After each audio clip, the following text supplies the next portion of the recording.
This public hospital is located in a suburb of Athens. Patients who want to come out healthy should have what's known as fakilaki with them. That's an envelope full of money for bribes. Whether you want to or not, you've got to hand it over, because your health is at stake. Otherwise they won't treat you. Athanasia Papinikoulou has learnt about the corruption in the Greek health system at her own expense. First, she had to pay a €2,000 bonus to the doctor who implanted her father's artificial hip. Then 2 years ago, she was seriously ill herself. I needed gynecological surgery and went to a large public hospital that specialized in that kind of thing. First they told me they could only do the operation in 2 months, but waiting that long would have been dangerous for me. So I gave the doctor €500 and then they scheduled the surgery for the next day.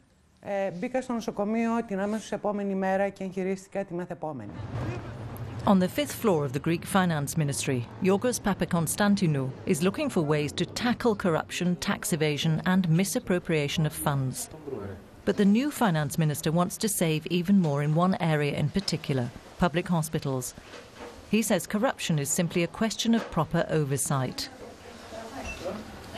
It's a result of failed institutions and a political system that has for a long time encouraged clientelist relationship between the state and the citizen. It has to do with pure and simple controlling what's going on and being very, very severe on those kind of occasions where doctors in the public system charge for services which should be free.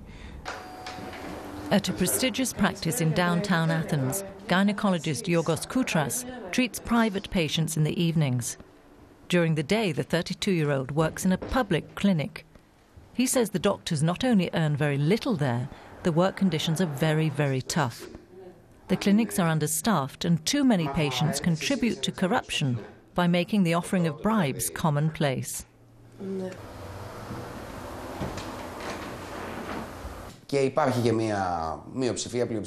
Some patients want a specific doctor and are ready to pay for that. And some doctors say, I work until I'm ready to drop, I've got years of training behind me, and I'm earning about €1,100 a month. How am I supposed to feed my family? If the state can't pay me properly, then I'll look for other ways to improve my income. Private clinics are opening up everywhere in Greece. People who can afford it have long been avoiding the public health sector. Experts agree that as long as the Greek government remains insolvent, people will continue to pay for health care. We have to give doctors a realistic wage and at least be at a level which is the same, let's say, that in any other European country. If we do that, then we are going to start discussing in a more logical way. Athanasia Papinikoulou doesn't believe corruption will be eliminated quickly in Greece. Nevertheless, she's hoping she won't run into another doctor who's so eager to fleece her.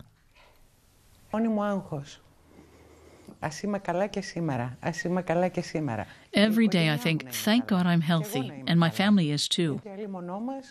Because we know that if it's something serious, then we could be ruined financially.